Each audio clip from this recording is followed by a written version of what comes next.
Ticket নয়, অথচ বিমানের আসন ফাঁকা। এই পরিস্থিতি থেকে বিমানকে মুক্ত করতে চান সংস্থাটির প্রধান নির্বাহী কর্মকর্তা জাহিদুল ইসলাম ভূঁইয়া। রোববার কুর্মিটোলার বলাকায় সাংবাদিকদের সাথে এক মতবিনিময় অনুষ্ঠানে প্রতিষ্ঠানটির নতুন এমডি বলেন, তার কাছে এই সমস্যার সমাধানই এখন বড় চ্যালেঞ্জ।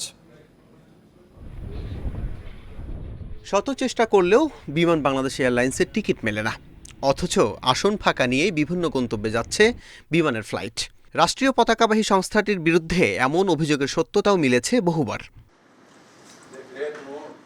সাংবাদিকদের সাথে বিমানের নতুন এমডির আলাপকালে ঘুরে ফিরে উঠে আসে টিকিটের কৃত্রিম সংকটের অভিযোগটি। স্বীকার করে জাহিদুল ইসলাম ভুয়া বলেন, এই সমস্যার সমাধানই এখন তার কাছে বড় চ্যালেঞ্জ।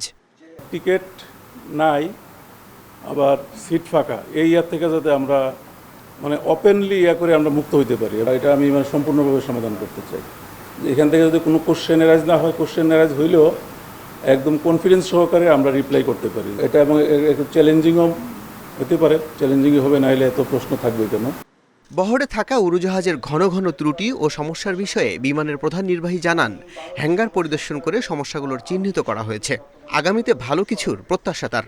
বিমানের ফ্লাইট নিয়মিত ছাড়তে পারে না কেন, এমন প্রশ্নের জবাবে তিনি জানান, সঠিক সময়ে উড্ডয়নের হার আগে ছিল ৬৭%, এখন তা বেড়ে হয়েছে ৭৪%। অন টাইম পারফরমেন্সে আসলে আপনি দেখছেন যে এই মাসে টেকনিক্যাল হওয়ার কারণে এটার তো চেইন ইফেক্ট আছে পুরো একটা পরে। আমি এটা পরিকল্পনা করতেছি এবং আপনাদের সাথে সেকেন্ড সিটিংয়ে আই উইল ফোরকাস্ট এবং আরও ভালো কিছু করবো আশা করি।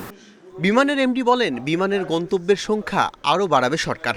এজন্য ২০৩৫ সালের মধ্যে বিমানের বহরে আরও ৩২টি উড়োজাহাজ যুক্ত করা হবে।